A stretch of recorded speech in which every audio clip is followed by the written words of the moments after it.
صديقاتي، شلونكم؟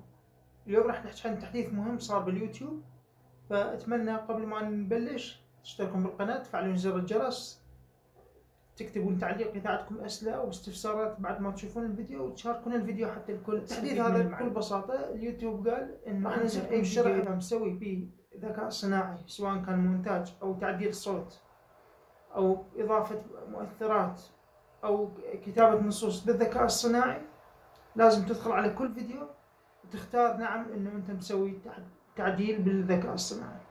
اذا انت ما مسوي اي شيء تعديل ذكاء صناعي تكتب لا.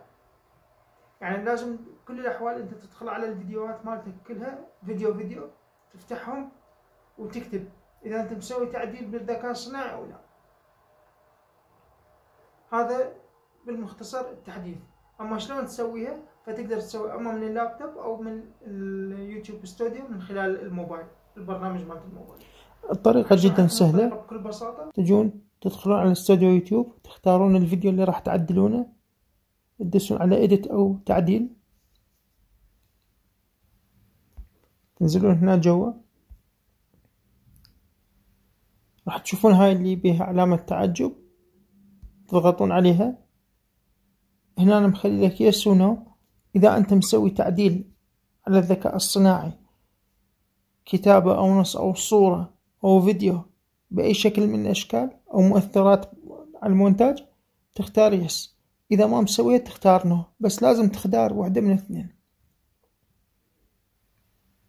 تختارها بعدين تنطيه حفظ ورا ما تخلص،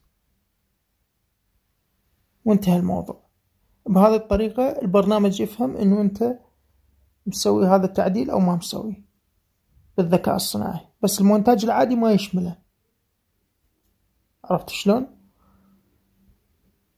فهذا لازم تسوي لكل الفيديوهات واحد واحد. شكرا للمتابعة وتحياتي لكم.